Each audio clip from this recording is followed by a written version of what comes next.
Welcome back, ladies and gentlemen. Starting our discussion with Dr. Zayed. Dr. Zayed, first of all, Egypt has raised the tariffs on a lot of the imported goods, ranging from clothing items, pet food, electrical appliances. This is all in efforts to sort of reduce the country's imports and try and save a lot of the foreign currency and the American dollar. How successful do you think that decree will be in doing so? Well, first of all, I think it'll be very successful in the short term.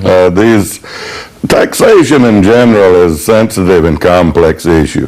It's a reactionary measure that I think is right on time. We're under a considerable amount of pressure politically, the security situation in the region, on the dollar, the liquidity of the dollar inside the country.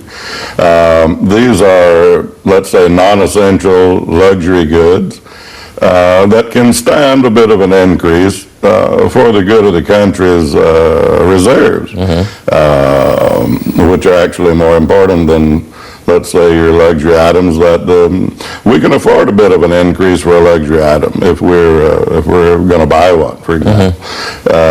We're not talking about essential food and medicines and these kind of things. You know. Well, a lot of people are saying, well, they are luxury goods, but some of them could be also debated as essential. I'm not talking about jewelry or pet food or whatever, but a lot of the clothing items, a lot of the electrical appliances, a lot of people are also still debating the necessity of some of these items. There are about 500 to 600 items that will be placed under the new taxing system.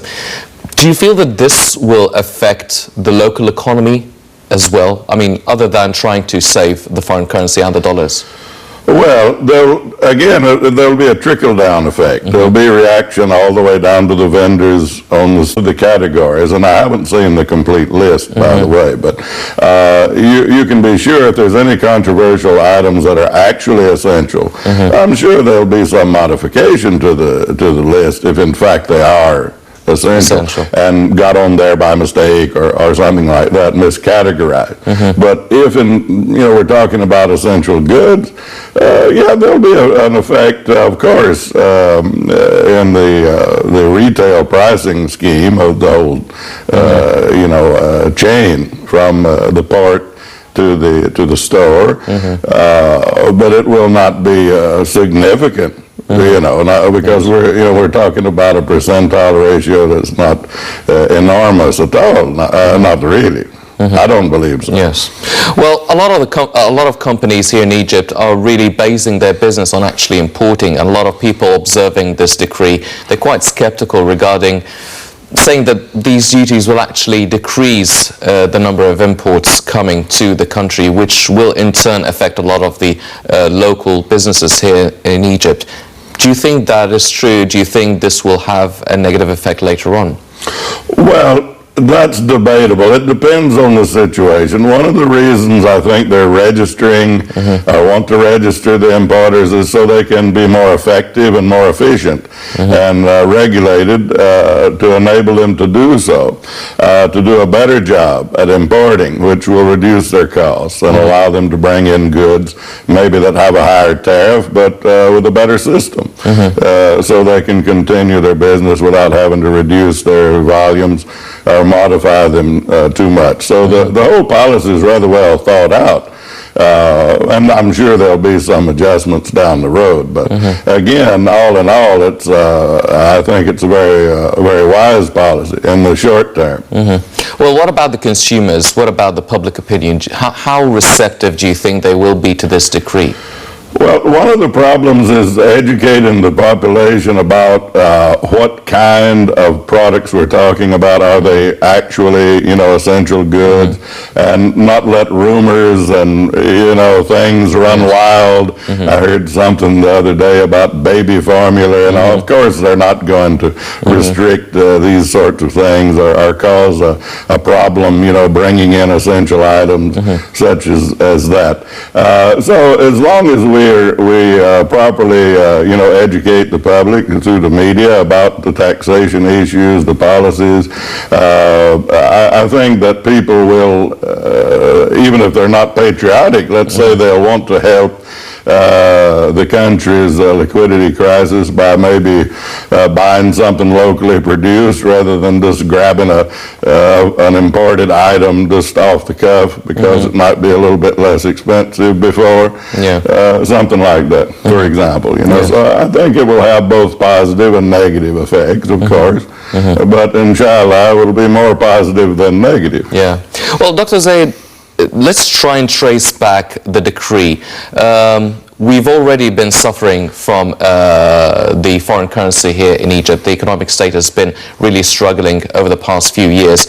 What about the timing of issuing this presidential decree now? You've mentioned that it is right on time, but do you feel that it is maybe part of any austerity measures or any sort of rules or measures that the government has promised to take, according to taking loans from the World Bank, for instance? Well, now that's a can of worms, you see. I have a lot of opinions about the international financial institutions' loans to all countries, not just Egypt.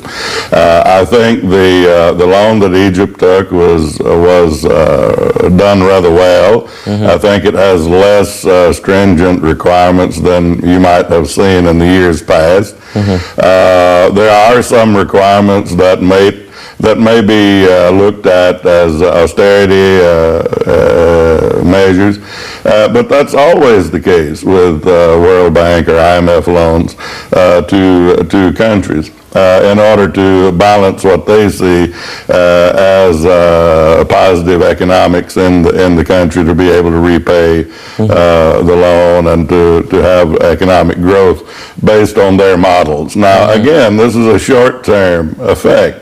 I see this, when I say short term, I mean 1 to 3 years, I see this as a short-term effect, and I believe we're on the edge of a real burst of prosperity for Egypt. I think that once what I see as not new allies, but let's say better friends, are making huge efforts for investment and trade with Egypt like it hasn't been seen for maybe 50 years. These are countries that don't seem to be interested in interfering with the internal affairs of Egypt, but really interested in business and growth and trade and cooperation and security.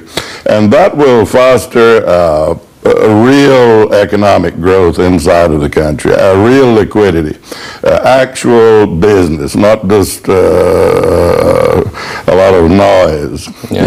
So this will happen within the next 1 to 3 years. I think will be a really positive period. These mega projects and things should not be criticized. Look at what happened to Europe without the Marshall Plan and mega projects. Europe today would look like, I'm not even going to say what country it would look like today. So these projects are perfect for what they're designed to do. They're in the right time, in the right place, and I'm all for it. Yes. Well, ladies and gentlemen, now we're joined over the phone by Dr. Walid Gamaluddin, board member of the Egyptian Federation of Egyptian Industries. Hello, Dr. Gamaluddin, can you hear us? Hello, yes, I can hear you. Dr. Gamaluddin, first of all, how do you see the raised tariffs on a lot of the imported goods, the presidential decree that was issued a couple of days ago? Do you think that this is a good step for the Egyptian economy? It is a good step. I'm looking at it from the point of view of industry. As an industrialist, I think it's a good step. I think we had, when we signed the WTO agreements, we went above and beyond what was required. We had certain obligations to lower the tariffs, and we lowered them too much, I think, even much below the allowable figures in the agreement. So I think now it's time to take advantage of the allowance that we have. And we do have a good industrial base in Egypt, so we will not, I think the consumers will not suffer. and whoever wants to pay a higher price is welcome to do so and buy the imported products. We're not preventing anybody from buying imported products. We're just simply giving a bit of support for local industry, and at the same time creating some new revenue opportunities for the state budget. Yes. Dr. Gamaluddin, a lot of people are actually looking at these new tariffs, and they're seeing this as an opportunity for the local industries to actually really upgrade their products and really try and reach out, and they will be a better option for a lot of the Egyptian citizens. Another point of view is saying, well, maybe not so much, and maybe this will actually help them slag a bit, and maybe not really try and upgrade and improve the quality of the products just because people will go and buy them for the cheaper prices. What do you think? I disagree with this latter point of view, because Egyptian industry is already very competitive domestically. I mean, there are, in every sector, there are numerous plants. So no one can slack off. Any industry, any plant that would slow down, someone else will take its market share. So the competition internally is quite strong, and that would prevent any monopoly or any kind of poor products being forced upon the consumers.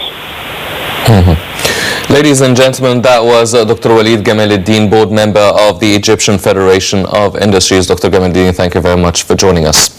Dr. Zayed, now looking at these new tariffs, do you feel that the countries that we're usually importing a lot of the products from, do you think that they will look at these tariffs and they will notice that we are now importing less? Do you think that this will affect any sort of trade relations between Egypt and those countries?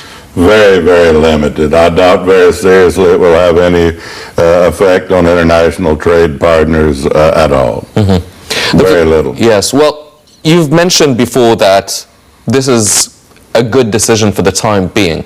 A lot of people are worried that now that it's in place, it would stay on forever, because a lot of the subsidies that have been lifted, maybe people expected that these subsidies would have been lifted for some time and then put back again on these products. But the thing is, they're always lifted, and the taxes will always remain high, and the tariffs will always be as high on the imported goods. Do you feel that it is just a decision for the time being, from 1 to 3 years, as you've mentioned? I think it's a temporary measure, but I also think that something will happen during this time period differently than what we've seen, especially in the last 5 years. I think with our new, I don't want to say new trading partners, but with the new volume of trade and economic collaboration that I think we'll see from Russia and China and others, will change the playing field inside the country. The economic playing field will change. I think items that were subsidized, for example, may not even need it in 1 or 2 years. I'll give you an example, and this is from personal experience. We had a project for sugar importation from Brazil, and another one for the growing of sugar beets. It's a Russian agricultural specialty.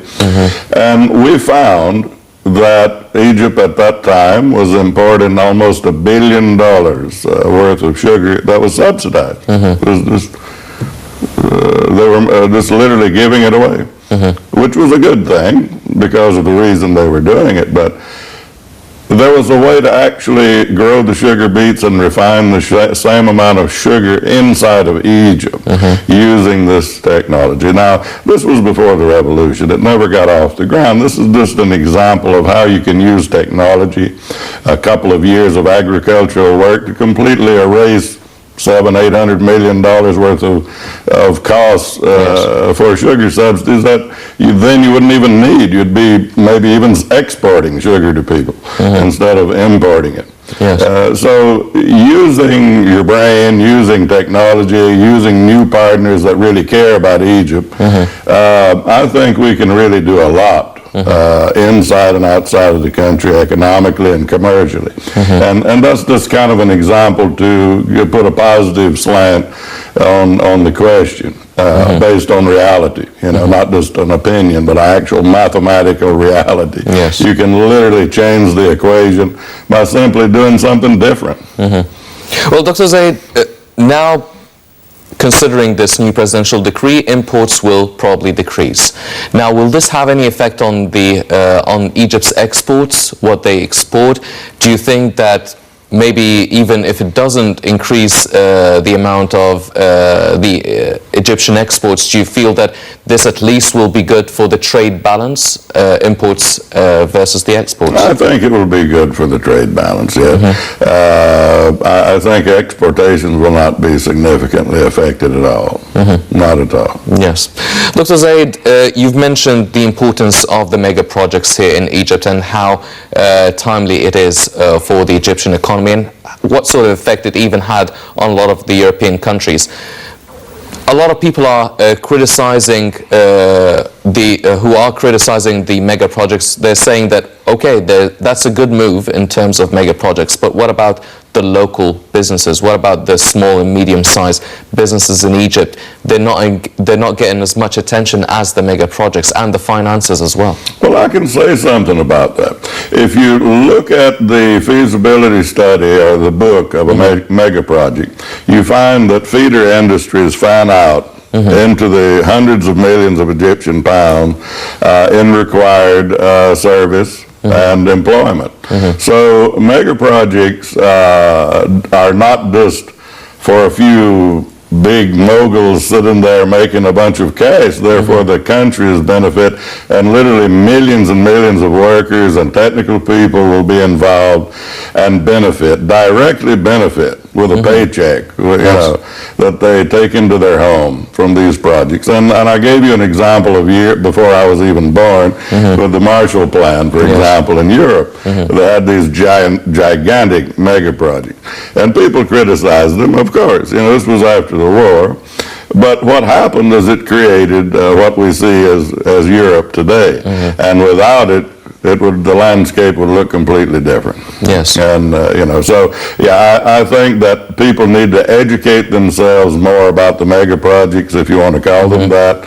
I like to call them national projects, Yes. And then once they've been reviewed more deeply and you've educated yourself about it, I think the criticism will dissipate considerably once people become more educated about exactly what they are, how they work, who benefits, how they benefit, and the media can play a big role in delivering information to the public as well. Yes. Dr. Zayed, you spoke of finding better friends or countries that would actually really care about Egypt and really care about development, cooperation and profit for both countries. Now, the Egyptian-Russian Joint Committee for Trade, Economic, Scientific and Technical Cooperation held its 10th meeting in Cairo under the supervision and the auspices of the Ministry of Trade and Industry. Now, they really talked about a lot of projects. They signed many agreements and referendums, memorandums as well. And one of the main ones was about the Russian industrial zone that will be held in the Suez Gulf. Now, how important is this industrial zone for Egypt and Moscow at the same time? Well, I think it's very important because it gives both countries a place that they can work together in a positive economic environment and legal framework, legislative environment. So the administration is streamlined and easier to do the work, to do the business, to use the technology without red tape, if you want to use the term, and these kind of things. Similar to the Suez Economic Zone with His Excellency Darwish. This is very important to the country. Well, Well, also China is getting into the equation, and we're talking about the administrative capital, and we're talking about the real estate sector and the housing industry as well. You talked about countries that really are keen on fostering economic relations with Egypt, with no political agenda or no political interference, but there must be something in return. Do you feel that such countries are also, they need to have some sort of an economic interest? That's one way to have a foot in a very lively region now, political?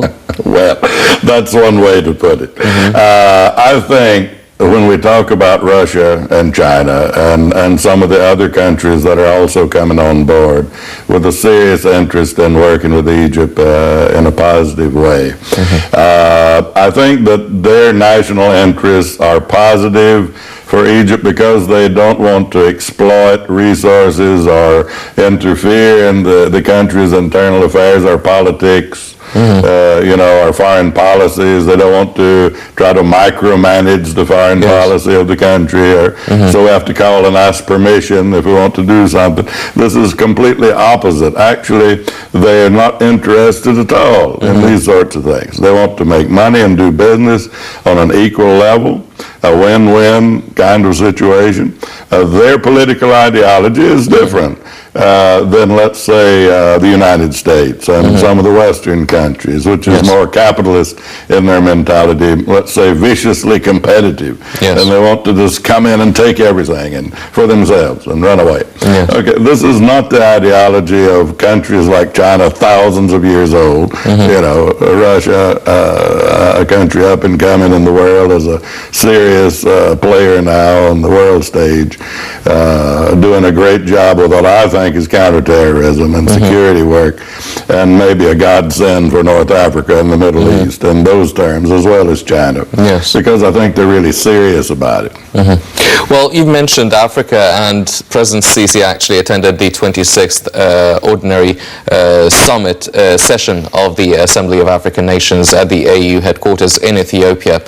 Now, they addressed a lot of the climate issues and the climate change files, and they agreed on two initiatives. The first was about expanding the use of renewable energy in the African continent, and the second was about ways to help Africa adapt to the climate change. Now, these are very two broad or general initiatives, or vague in terms of knowing exactly what will happen.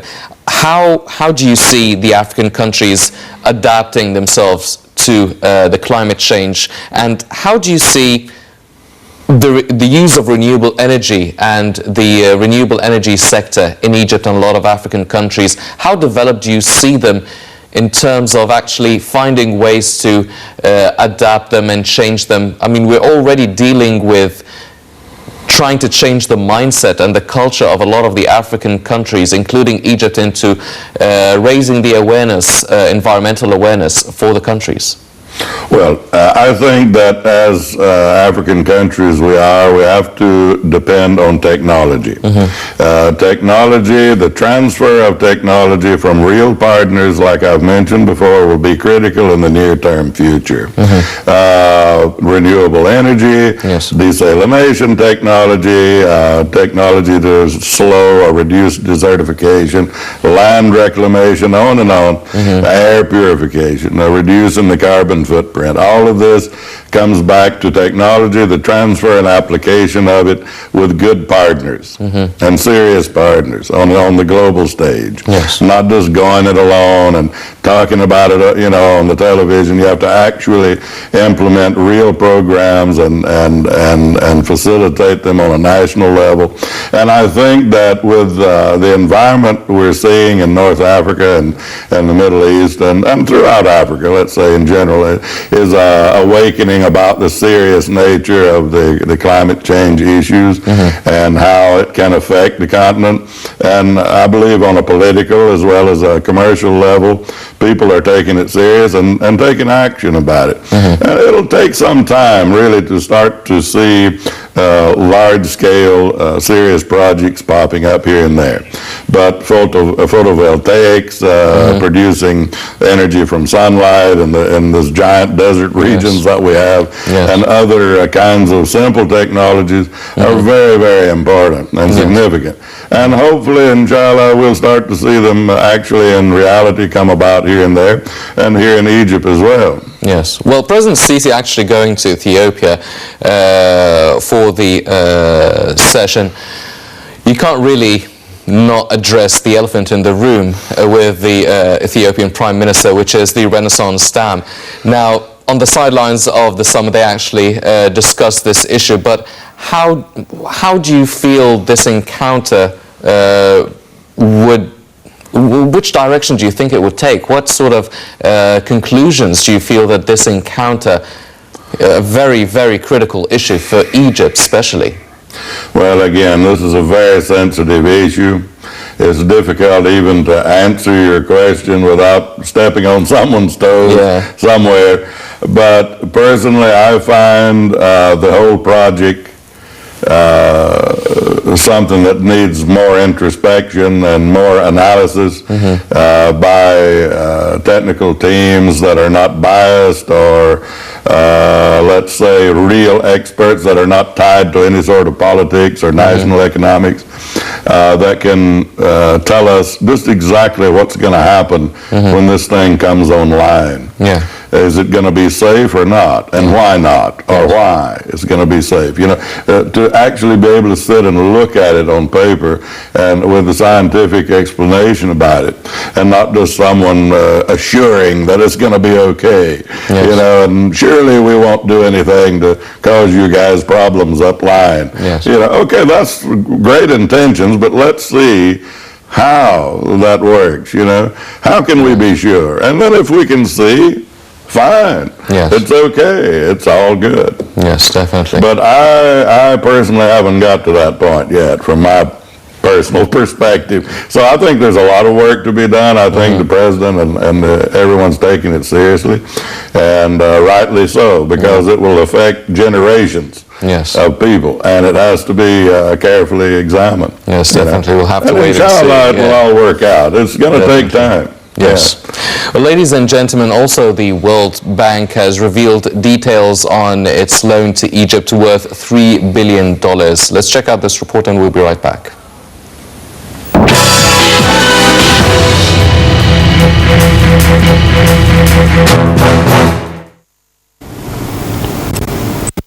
The World Bank revealed details of the $3 billion loan to Egypt, which entails reducing the government's wages bill, energy subsidies, whilst raising tax revenue and electricity prices.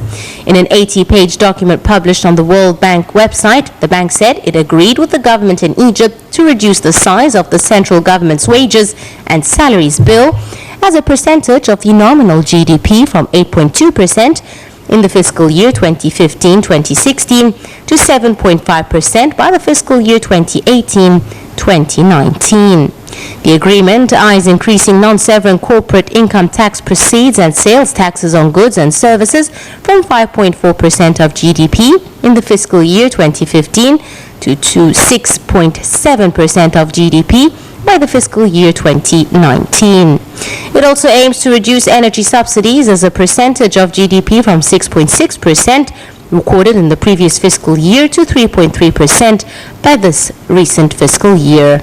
Additionally, Egypt agreed to increase the average electricity tariff across all consumer groups from £0.226 per kilowatt hour in 2015 to £0.451 per kilowatt hour by 2018-19, nearly doubling it.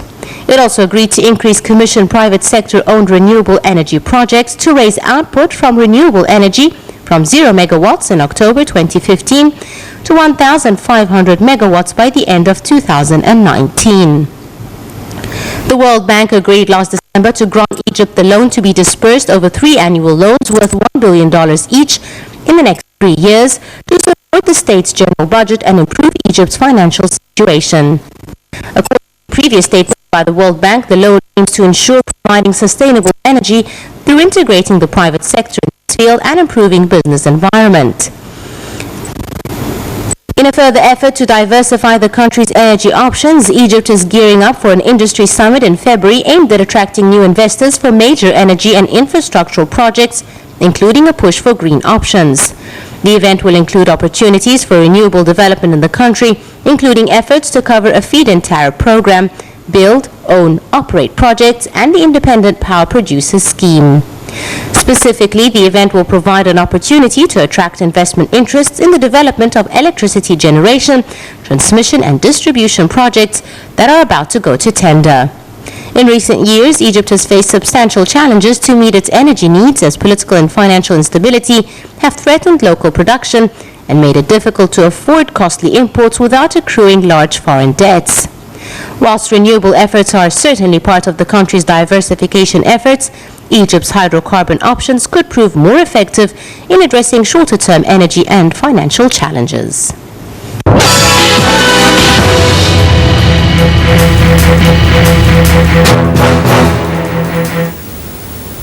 Welcome back, ladies and gentlemen. Continuing our discussion with Dr. Zayed. Dr. Zayed, now, first of all, the World Bank revealed the details of the $3 billion loan that was agreed with the Egyptian government last December. This will be given to Egypt in terms of $1 billion a year for the next 3 years. Now, this might not seem like a big loan, but how effective or how helpful do you think this loan will be for the Egyptian government? Well, I think it will provide some relief, but again, like you say, it's not substantially a large loan over the term of 3 years at $1 billion per year. I think it will have some positive effects, sure. I'm not completely convinced about the external politics behind the loan. I think that we have good intentions here in Egypt, but that's my first opinion about it. Well, this loan will actually entail reducing the government's wages bill, the energy subsidies as well, and at the same time raising tax revenues and electricity bills. So is it in a way cancelling it itself? I mean, even if you raise the wages, the government wages, people will still take that raise and they will pay them in higher electricity bills and tax revenues. Well, again, I see these things as a temporary measure. And when I say temporary, again, I mean within 1 to 3 years or so, 5 at the most.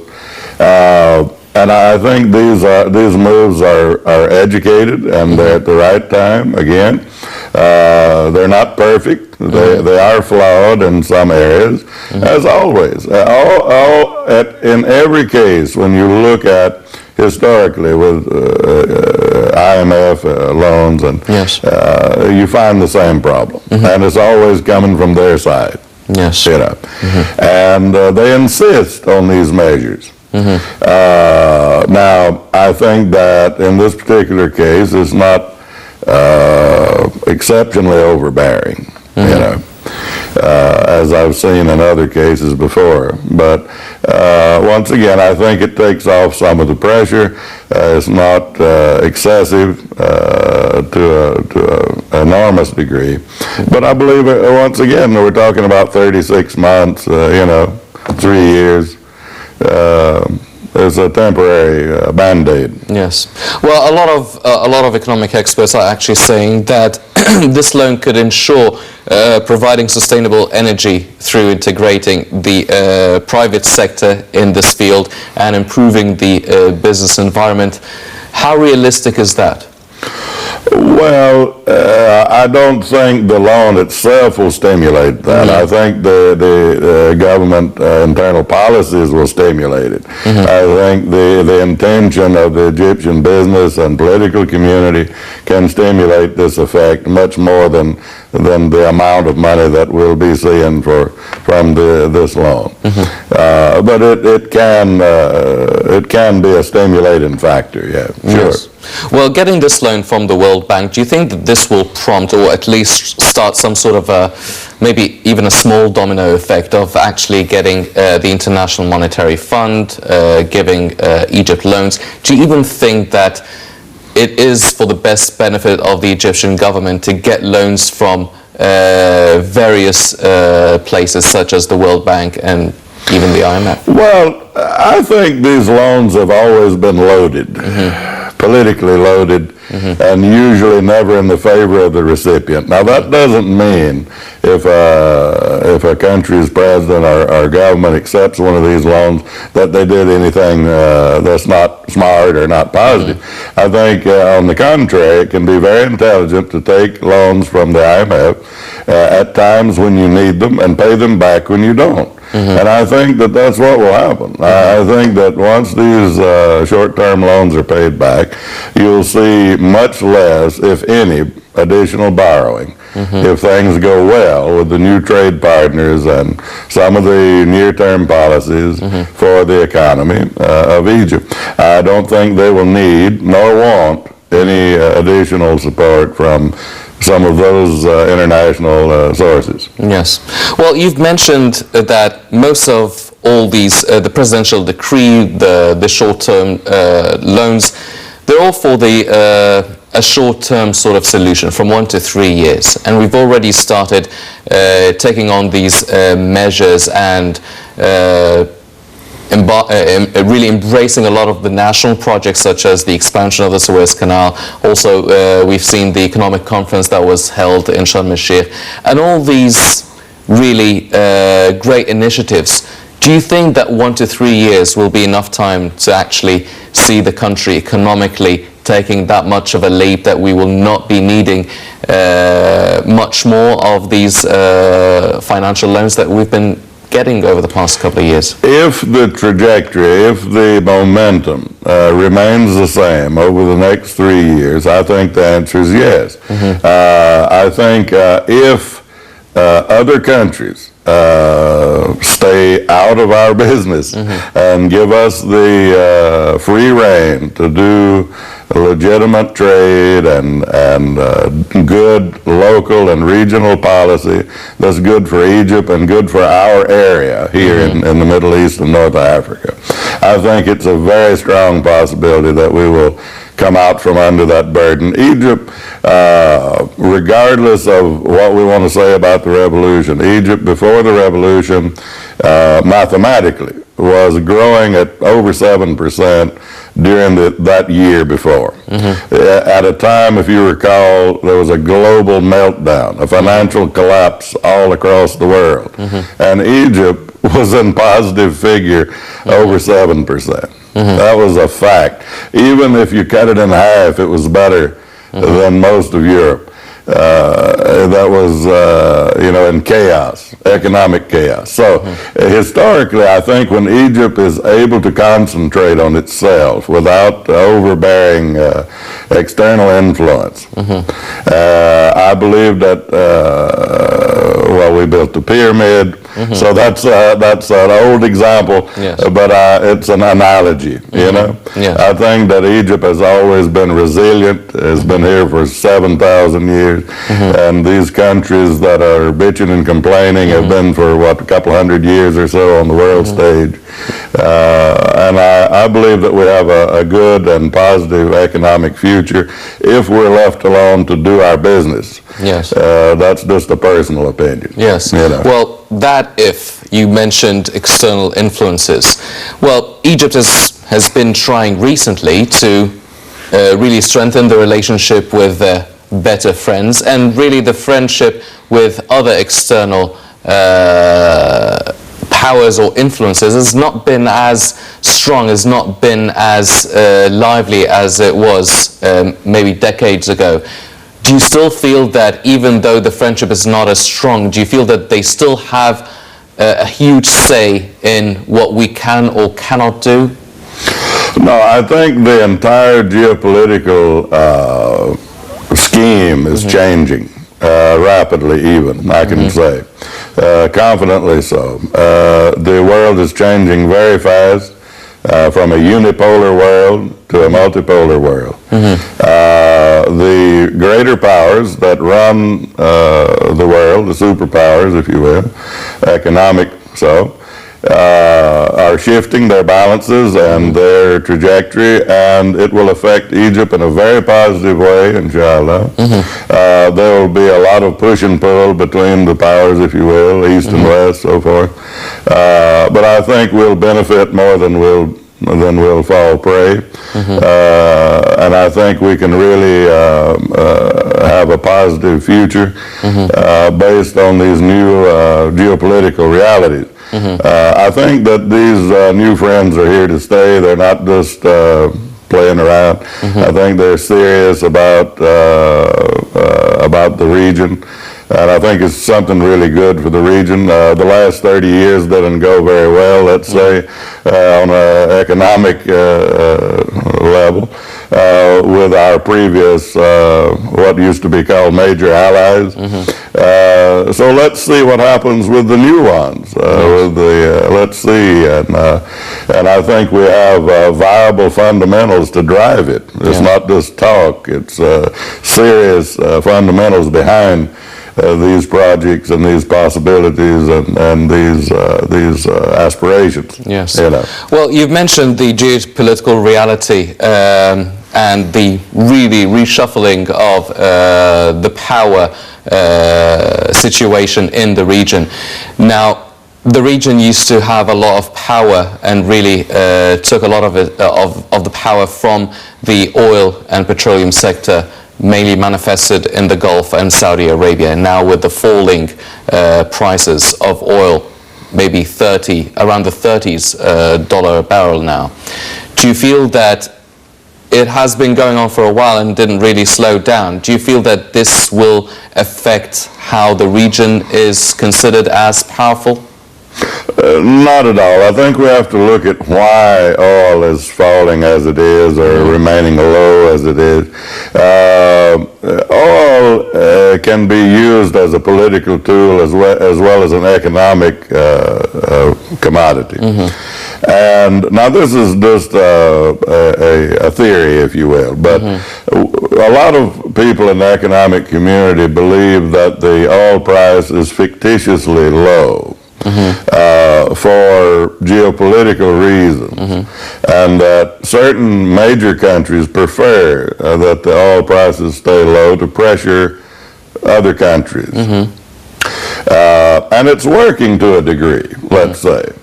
But it's a short-term and short-sighted policy that will backfire. And I think after a few years, again, you'll see a considerable rise in the price of oil globally for the reasons of, more simplified, they allow the free market to run itself instead of manipulating it from afar. For geopolitical purposes. That's just my opinion. Yes. I think that what we see is a result more than an actual market reality. It's more of a political result, the current price of oil today. Would you call it some sort of a political pressure, applying political pressure? Most certainly. Yes. It's kind of the reverse of the embargo, if you will. But how long do you feel that this pressure can still be effective?